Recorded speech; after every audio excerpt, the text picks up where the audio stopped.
बिस्मिल्लाहिर्रहमानिर्रहीम। अस्सलाम वालेकुम नाज़रीन इकराम, मैं हूं मखदूम शहाबुद्दीन और आप देख रहे हैं मेरा फेसबुक और यूट्यूब चैनल।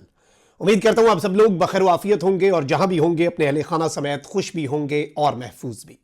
नाज़रीन इकराम, जस्टिस याह्या अफरीदी को पार्लिमानी कमेटी ने चीफ जस्टिस ऑफ पाकिस्तान नामजद कर दिया है। लेकिन गेम यहां पर खत्म नहीं हुई, बल्कि यहीं से असल गेम का आगाज होता है। नामजदगी होते ही हुकूमत ने जस्टिस याह्या अफरीदी पर गरम देगचा उलट दिया है और यूं लग रहा है कि जस्टिस याह्या अफरीदी जो हैं उन्हें भी अब बहुत से ऑप्शंस जो हैं वो एक्सप्लोर करने पड़ जाएंगे। ये क्या मामला है और किस तरह से हुकूमत और निजाम की तमाम तर कोशिशों के बावजूद अभी तक इनका मंसूबा पाया तकमील तक पहुंचता हुआ हमें नजर नहीं आ रहा। इस सब के अंदर अदलिया में एक नए बहरान का खतरा पैदा हो चुका है और अगर यह बहरान सर उठा गया तो नई आईनी तरमीम और उसके बाद जो अब आईने पाकिस्तान है वो इस मामले पर खामोश है। एक बहुत बड़ा बहरान जो है वो हमारे दरवाजे पर दस्तक दे रहा है, लेकिन इस बहरान के अंदर पाकिस्तान के लिए कुछ बेहतरी भी हो सकती है। जस्टिस मंसूर अली शाह के हवाले से एक बहुत बड़ा दावा, बहुत बड़ा क्लेम भी आ चुका है, उसे भी एनालाइज कर लेते हैं। और आपको यह मालूम होना चाहिए कि 22 अक्टूबर 2024 गुज़श्ता दिन जो कुछ भी हुआ वो हम सबके सामने है। जिस तरह से फुर्तियों में पार्लिमानी कमेटी बनाई गई और पार्लिमानी कमेटी के अंदर जिस तरह से पाकिस्तान तहरीक इंसाफ ने तो उसके बाइकॉट का फैसला किया और हुकूमत ने उसकी तश्कील भी इसी तरीके से की कि उस पार्लिमानी कमेटी के अंदर 2/3 मेजॉरिटी जो है वो इनके पास थी। अब यहां पर आइन भी खामोश था कि अगर 2/3 मेजॉरिटी ना हुई तो फिर क्या होगा, अल्टरनेट भी तो होता है ना। अब इसमें जेयूआई जो है उसके हवाले से यह बात सामने आ रही है कि जेयूआई फेज जस्टिस मंसूर अली शाह के नाम पर बात कर रही थी।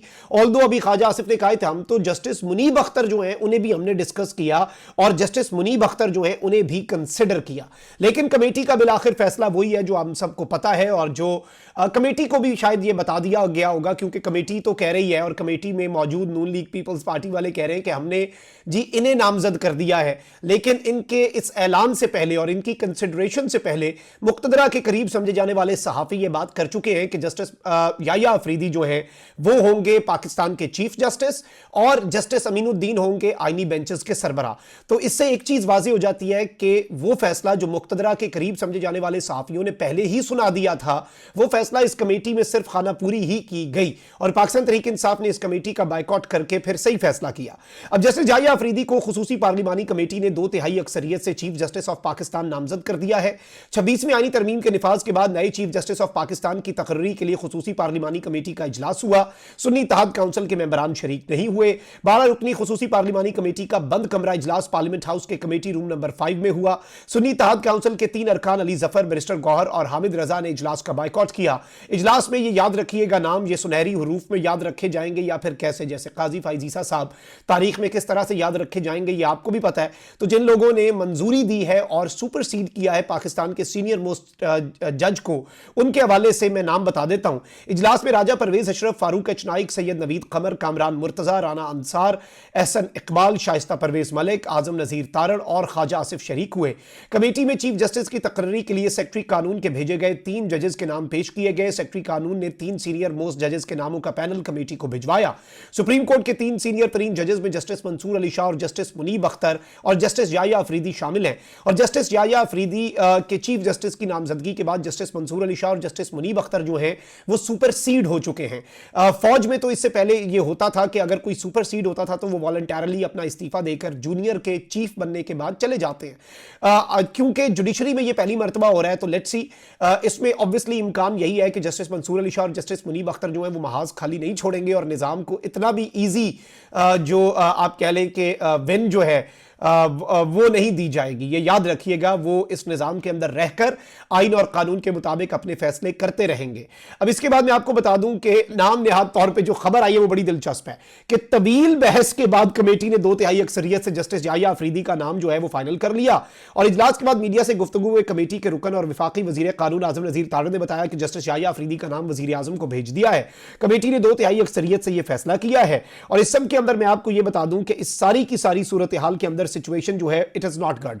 और इस वक्त जस्टिस याह्या अफरीदी जो है, ऑब्वियसली जस्टिस याह्या अफरीदी एक अच्छे जज हैं और उनके हवाले से जो चीजें हैं वो भी मैं आपके सामने रख देता हूं। उनकी एक मुख्तसर सी प्रोफाइल जो है वो भी बता देता हूं।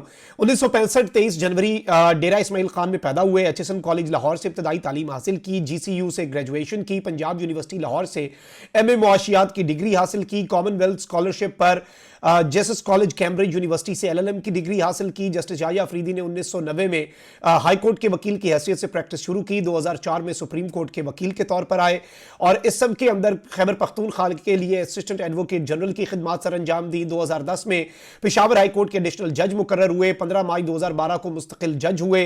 30 दिसंबर 2016 को पेशावर हाई कोर्ट के चीफ जस्टिस के ओहदे का हलफ लिया। 28 जून 2018 को सुप्रीम कोर्ट ऑफ पाकिस्तान के जज मुकर्रर हुए और अब जस्टिस याहिया अफरीदी साहब जो हैं वो पाकिस्तान के चीफ जस्टिस के तौर पे उनका नाम तो सामने आ गया है। लेकिन यहां पर एक बड़ी इंटरेस्टिंग चीज ये हुई है कि जो मीटिंग हुई है पार्लिमानी कमेटी की मीटिंग, नॉर्मली ऐसी मीटिंग्स के मिनट्स जारी किए जाते हैं, लेकिन एक तो ये बंद कमरा इजलास हुआ और दूसरी चीज जो हुई है, जो हुकूमत ने जस्टिस याहिया अफरीदी साहब को चीफ जस्टिस नामजद करते ही एक वारदात डाली और आई थिंक ये ज्यादती है एक जज के साथ भी। हुकूमत ने मीटिंग के मिनट्स जारी ना करने का फैसला किया है और मीटिंग के मिनट्स जारी ना करने का मतलब यह है कि यह बंद कमरा इजलास, सीक्रेट इजलास रहेगा और तारीख में यह लिखा जाएगा कि जस्टिस याहिया अफरीदी साहब जो है वो बंद कमरे में होने वाले फैसले के मुताबिक पहले चीफ जस्टिस ऑफ पाकिस्तान बने। यानी कि एक बंद कमरे में और बंद कमरों के पीछे होने वाले एक इजलास की सूरत में जस्टिस याहिया अफरीदी साहब चीफ जस्टिस ऑफ पाकिस्तान बने। अब यहां पर मैं आपको यह बता दूं कि इस वक्त बहुत से लोग जो हैं उनकी तरफ से कुछ क्लेम्स आ रहे हैं और इससे पहले भी इवन मैंने आपको पिछले व्लॉग्स में बताया कि अंसार अब्बासी साहब ये बात कर रहे हैं कि जी हुकूमत की तरफ से जस्टिस याहिया अफरीदी फेवरेट हैं, लेकिन अगर जस्टिस याहिया अफरीदी ने इनकार किया तो जस्टिस अमीनुद्दीन चीफ जस्टिस बनेंगे।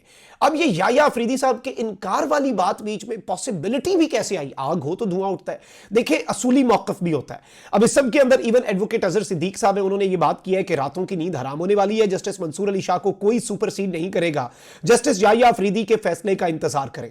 अब अगर कुछ ऐसा हो जाता है तो ये इस सिस्टम के लिए एक बहुत बड़ा धचका होगा। ऑल्दो सिस्टम ने भी ये गलत किया, आई थिंक मीटिंग के मिनट्स जारी करते, ये बंद कमरा इजलास ना भी होता तो चीफ जस्टिस की तकर्री एक शफाफ अमल है और उसमें लोगों की रसाई होनी चाहिए, मीडिया की रसाई होनी चाहिए, रिपोर्ट होना चाहिए कि भाई किसने क्या बात की, इसमें कोई हर्ज नहीं है।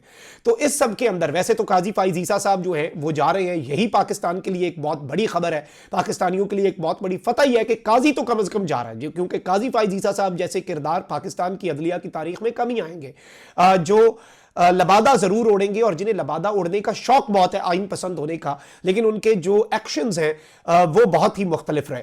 अब इस सब के अंदर जस्टिस याहिया अफरीदी साहब अगर इनकार कर देते हैं, ये जस्टिस याहिया अफरीदी ये कहते हैं कि जी मैं सुपरसीड नहीं करूंगा अपने सीनियर्स को, ये एक बहुत बड़ा आप कह सकते हैं कि पाकिस्तान के अंदर बहरान तो सर उठाएगा, लेकिन चीजें जो हैं वो मुकम्मल तौर पर इससे यकसर विद इन फ्यू मिनट्स बदल सकती हैं। और इस सब में जस्टिस मंसूर अली शाह जो हैं उनके हवाले से भी इस वक्त कुछ डेवलपमेंट्स मेरे पास आ रही हैं, कुछ खबरें अभी कुछ एक दो चीजें तो ऐसी हैं, खबर अभी मैच्योर नहीं हुई और सोर्स जो है उससे मजीद कुछ कंफर्मेशंस चाहिए।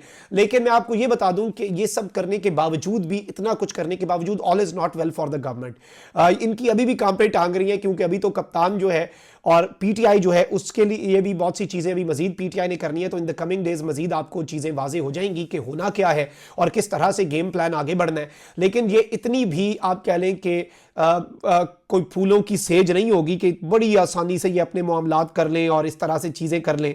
और इसमें मैं आपको ये बता दूं कि इस वक्त बहुत सी चीजें हो रही हैं और इवन जस्टिस याहिया अफरीदी साहब जो है उनके आते ही जो कुछ हुआ वो बड़ी इंपॉर्टेंट है, क्योंकि ये देखें कि जैसे याहिया, अभी सलीम साफी साहब की मिसाल ले लें, वो कहते हैं कि जी सीनियरिटी उसूल के तहत मंसूर अली शाह को ही चीफ जस्टिस होना चाहिए, सियासतदानों को माजी से सबक सीखना चाहिए। यानी कि ये बड़ी इंपॉर्टेंट चीज इन्होंने कही है। और ये भी अब ये कह रहे हैं कि नून लीग के हामी तरीन साफी भी कह रहे हैं कि जी नहीं नहीं ऐसा नहीं होना चाहिए। अब आप यही देख लें कि मेहर बुखारी साहिबा ने भी बड़ा एक दिलचस्प इंकशाफ किया। कहती है कि जस्टिस मंसूर अली शाह के करीबी खानदान के फर्ज से अभी बात हुई, उसने कहा कि मैं ठीक हूं और सोने जा रहा हूं और मुझे जल्द सुप्रीम कोर्ट भी जाना है सुबह। तो ऑब्वियसली ये आप देख लें कि justice Mansoor Ali Shah is not bothered at all और वो अपने काम पे लगे हुए हैं जो आइन और कानून के मुताबिक है। लेकिन अगर कोई सरप्राइज आता है तो that would be a very big news. अपना बहुत ख्याल रखिए। अल्लाह निगहबान। पाकिस्तान जिंदाबाद।